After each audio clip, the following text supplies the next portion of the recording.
So far, we have learned the following functions: linear function, quadratic, cubic, square root, cube root, absolute value, polynomial, and rational functions. We might have just looked at the basic graph, or we might have used them in the section where we talk about transformation of functions. But some other ones, we really look at them at a great depth. In this chapter, we are going to learn two new types of functions. These are exponential function and logarithmic functions. In this section, we are going to focus on exponential function. So for any real number x, f of x is equal to b to the x. It's called an exponential function of base b, where b is a constant real number, and b has to be greater than 0 and cannot equal 1. So let's look at some of these examples and identify if they are exponential function or not. Part A, we have 3 to the x. So I notice that it is in the form b to the x, and 3, which is the base, is a constant. 3 is also greater than 0 and is not equal 1. It's not equal to 1. So therefore, this is an exponential function.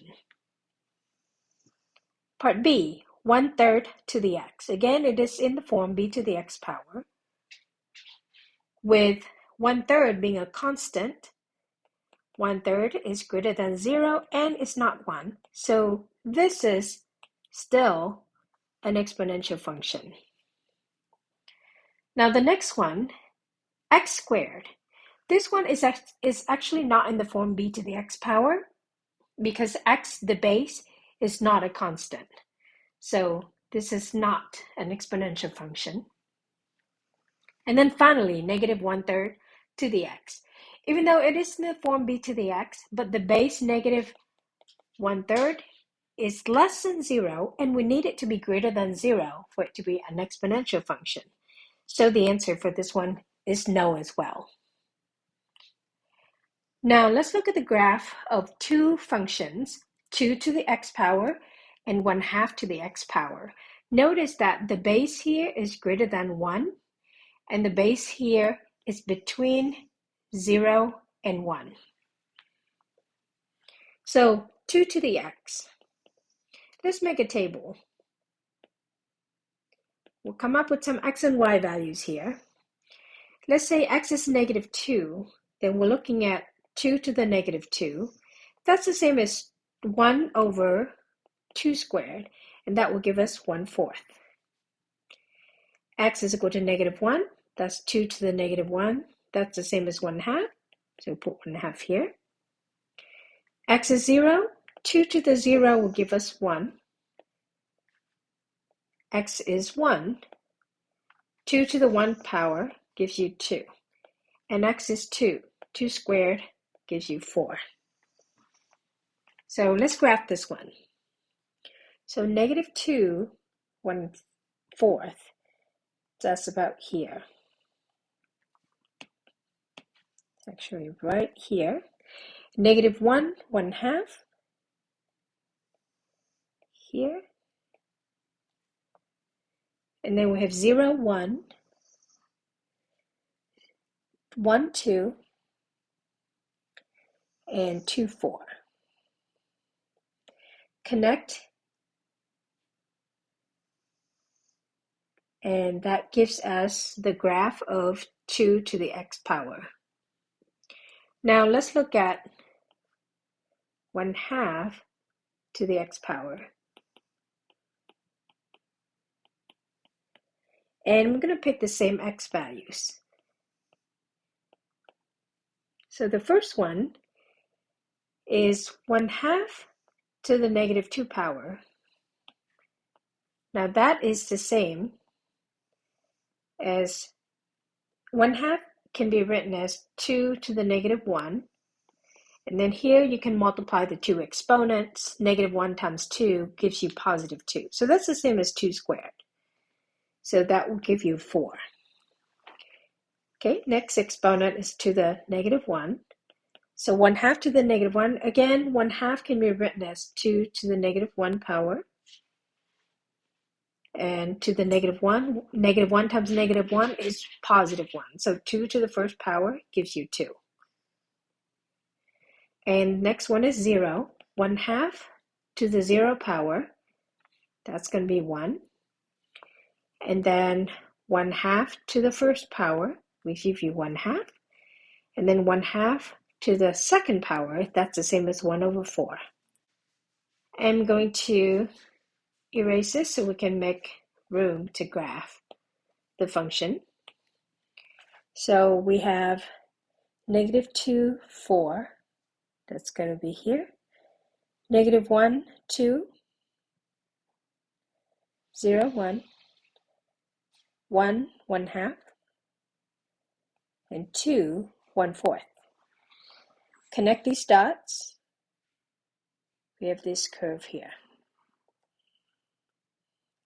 So I want you to notice that the two are basically the reflection of each other over the y-axis. And furthermore, the blue graph, so that's the graph of 2 to the x, looks like it's increasing. And the pink graph, which is the graph of 1/2 to the x power, looks like it's decreasing. So in general, when you have f of x is equal to b to the x power, an exponential function, two scenarios can happen. When b is greater than 1, then expect the graph to go up from left to right, with this point the being 0, 1. And that is because if you raise b to the 0 power, you always get 1. And when b is between 0 to 1, just like what we saw earlier with 1/2 to the x power, then expect the graph to go in this direction. Now notice that I never draw the curve so that it would cross through the horizontal asymptote, because that means that the function will equal 0. But b to the x here can never equal 0 since b is a positive number. So these arrows, when you draw, make sure that it get closer to the horizontal axis, but it will never cross over the horizontal axis. And similarly, this point, the y-intercept, must be 0, 1 for the same reason, which is b to the 0 power will give you 1. So one graph is increasing, which refers to a growth scenario. And the other graph is decreasing. And the terminology we're going to use for this is decaying. Some common features of these graphs: the domain for both graphs is -infinity to +infinity. As you can see, the arrows goes forever to the left and forever to the right. So the whole x-axis is covered.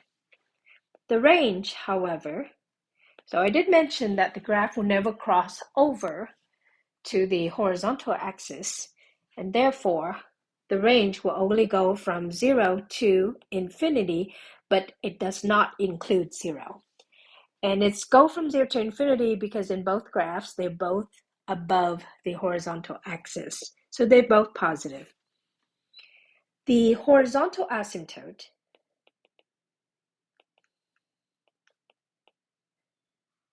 is going to be the line y is equal to 0, or it's the same as the x-axis. This line right here, as you can see, as x approaches -infinity or +infinity, it's approaching closer to that x-axis. The next feature is each graph crosses the point 0, 1. And finally, the larger b is, the higher the rate of growth. Example 3. Given f of x is equal to 3 to the x minus 2 plus 4, list the parent function. So the parent function for each problem might be different because it depends on the base.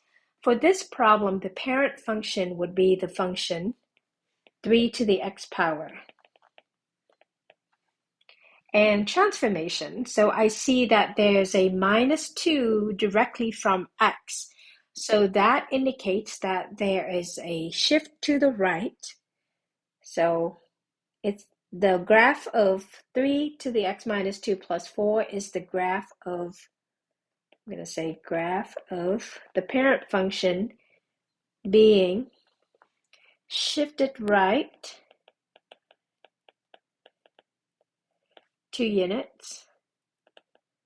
So that means x, you would add 2 to x and then you keep y the same. And at the same time, with the plus 4, that means it's being shifted up by 4 units. And that means you would keep x the same and add 4 to y. With this information, we can easily graph 3 to the x minus 2 plus 4 if we can graph the parent function first. And that was a quick overview of exponential functions.